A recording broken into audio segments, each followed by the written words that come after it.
As any good tribute of Suzanne Collins's The Hunger Games knows, the film series took a few creative liberties in adapting the novels to the big screen. From adding additional scenes to removing characters, and whatever was happening with Seneca Crane's beard, the movies were definitely distinct from their source material, for better and for worse. One of the subtlest shifts came in the form of the characters' looks, which tended to differ from their literary descriptions. Here's how the Hunger Games cast should really look. This is what they do, and we must fight back! Katniss Everdeen. Jennifer Lawrence's version of Katniss Everdeen sported an ornate braid to manage her long, brown hair, and she had humble clothing indicative of her life in one of Panem's less favored districts. She also had greenish-blue eyes and didn't exactly look like she'd been on the brink of starvation. And while her ability to wield a bow and fight for her dinner was accurate, there were still some differences to be found with her appearance. In the books, the girl on fire was described as having grey eyes and being much shorter and more gaunt than her screen counterpart. But since J-Law's notorious love of french fries is such a big part of why she's so awesome, no one seemed to care that she wasn't skin and bones for the role, even if the movie was called The Hunger Games. Peeta Mellark. The game makers, filmmakers, got a lot of things right when it came to bringing the boy with the bread to cinematic life with actor Josh Hutcherson, but they also missed the mark on a few important points as well. In the movies, Peeta has the same dishwater blonde hair, with a medium height and a stocky build earned the hard way by hauling flour around his parents' bakery. He also had hazel peepers and walked around without any serious injury. Well, until the end of Catching Fire anyway. In the books, though, Peeta lost his leg in the first games and had blue eyes, with wavier hair. These are just minor differences, but for the Team Peeta faithful, they were still significant. Gale Hawthorne. If there's one character who was well matched with his actor counterpart's looks, it was Liam Hemsworth as District 12's handiest hunk, Gale Hawthorne. In the films, he's a tall, alluringly handsome and strong gentleman with the same dark hair and grey eyes that marked so many of the coal miners' children. And he could totally pass for Katniss's cousin, but there was still a few leaps from the source material in his depiction. The book version of the character was much more olive-toned, young, and lean from so many missed meals.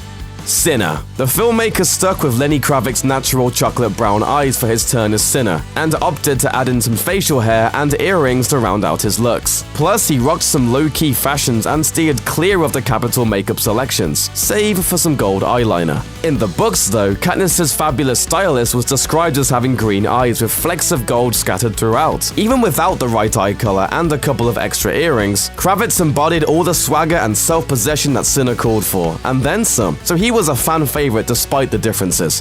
Effie Trinket. This Capitol escort's flair for extreme fashion and hair appliances certainly came through in the Hunger Games movies. However, there were still some minor deviations from the well-described costumery and wigs Elizabeth Banks sported throughout the written series. In the Hunger Games, her pink wig was considered ridiculous and slid out of place. And in Catching Fire, she was said to have donned a pumpkin-colored headdress rather than a canary situation she wore on her head. Even though she had a few outfit and hairstyle changes, however, that was definitely Effie we saw up there on the big screen. Happy Hunger Games, and may the odds be ever in your favor.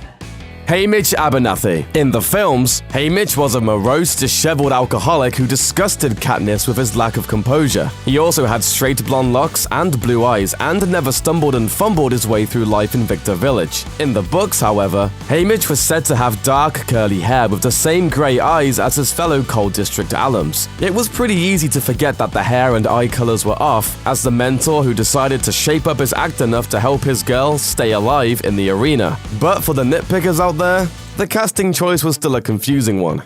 Primrose Everdeen. Willow Shield's turn as the little sister who accidentally started a revolution was convincing enough. She was slight and sweet and believable as the girl you'd go to bat for. However, in the books, she was said to have crystal blue eyes and weighed no more than 70 pounds soaking wet, which was not the case on screen.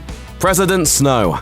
Donald Sutherland's screen turn as President Snow was one of the biggest changes from the written origins because, while he was menacing enough with his refined sense of evil, he didn't match the book's description of the small, thin, sinister-looking villain of the books, with a botched enchantment job on his lips and Snake's eyes to match the unsettling appearance. Hey, at least they got the white rose on his lapel right, of course. That'll be a hard one to screw up.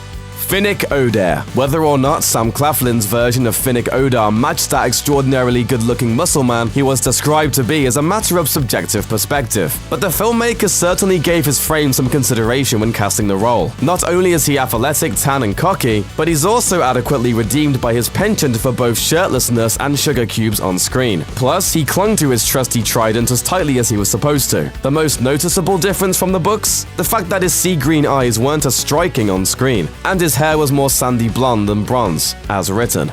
Johanna Mason. Personality-wise, Jenna Malone's screen edition of Johanna Mason was a dead ringer for the sassy, sharp-tongued girl we grew to know and love in the books.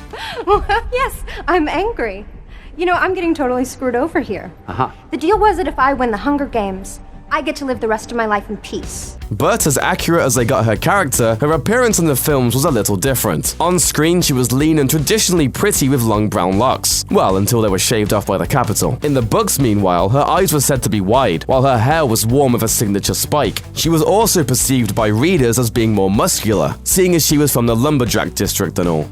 President Alma Coin. Julianne Moore's screen version of President Coin was pretty faithful to the books, in that she was a middle-aged woman with wig-like grey hair and a colourless pallor. However, she looked like she was in her late 30s and just wore a grey wig to age herself, while the book version pegged her for around 50 and with her silvery eye colour being a lot more distinct.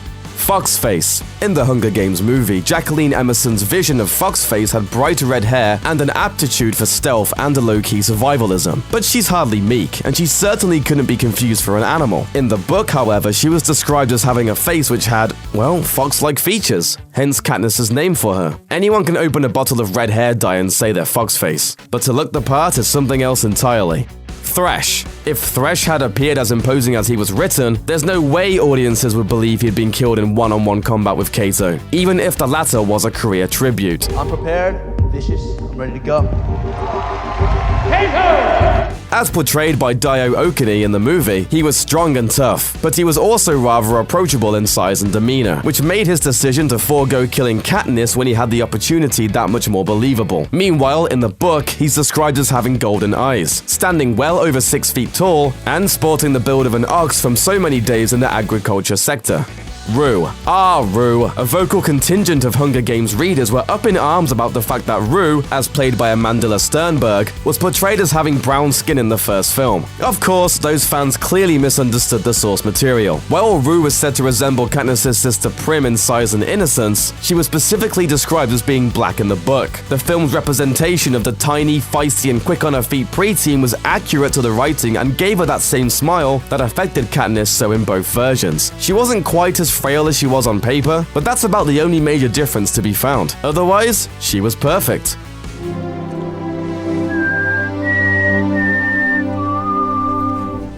Thanks for watching. Click the looper icon to subscribe to our YouTube channel. Plus, check out all this cool stuff we know you'll love too.